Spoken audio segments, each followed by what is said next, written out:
Up until now, your code has executed sequentially from top to bottom. If you wanted to run a specific task 3 times, you either had to write a loop or copy and paste the code. A function is a named block of code designed to perform a specific task that you write once, and then you can reuse it whenever you want. There are 2 phases for using a function. The first is to declare and define the block of code you want to be reusable. It doesn't run the code, it just makes it available for when you do need it. The second part is actually invoking or calling the function. This will tell JavaScript you're ready to execute the code. So let's do these 2 steps one at a time.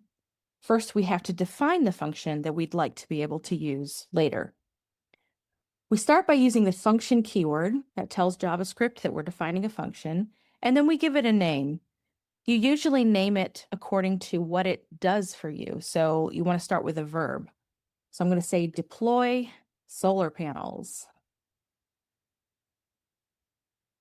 And then you put parentheses right after the name, and then you open up some curly braces to create a body for the function. And you do not put any sort of semicolon at the end of this. So this is the basic form, the structure of a function definition.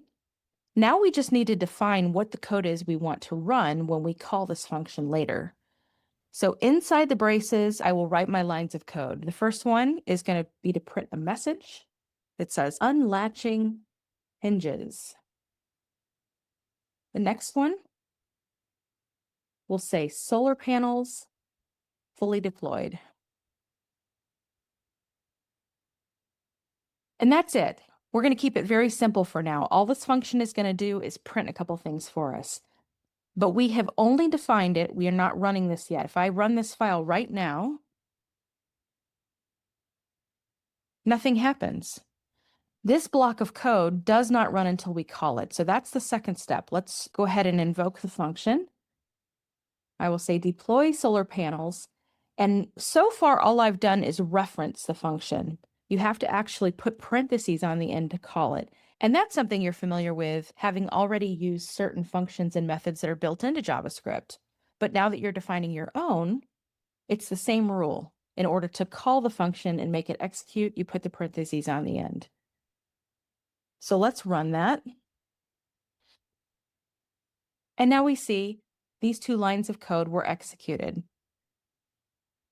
One of the nice things about functions is that they're reusable. I can run it twice if I want to. I could even run it 3 times. So let's run it again. And we see these 2 lines of code execute twice. So that's all there is to it. We're going to learn more about function syntax in a different demo where we learn about input and output.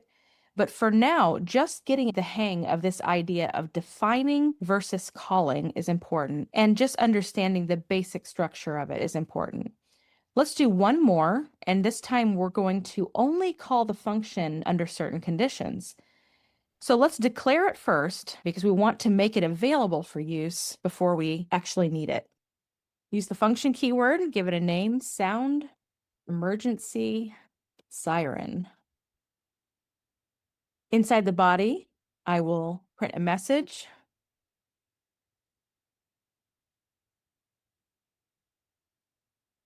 In all caps, apparently. We want to be very serious about sounding the alarm here. In fact, we could even put in some emojis here. Make it really obvious. So we have defined our function, but right now it's ready for us to use, but we haven't used it yet. So let's follow this logic.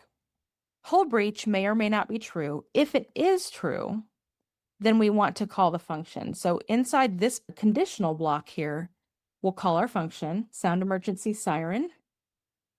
And we don't have an else. All that means is nothing will happen if whole breach is false. So let's go ahead and test it. And we see alert, whole breach detected. If we change this to false and run it again,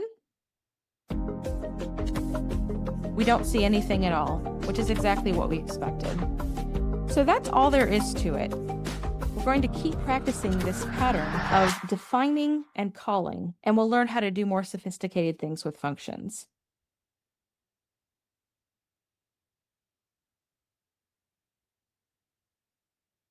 Okay, so I've made my commit. Let's take a look at the practice. We have some instructions here for declaring functions and then invoking them. Got one simple one here that's just going to print a message, and another one here that's similar, except you're just going to define it. And then down here, you're going to write a little more code, and that's when you'll call it. And then one last one here as well. So this is going to get you thinking about how to form up these functions, how to define them, and where to call them, and make sure you're using the right syntax. And you should get a little more comfortable with this, which will prepare you for some of the more complex things we're going to do going forward. That's all I've got. I'll see you in the next one.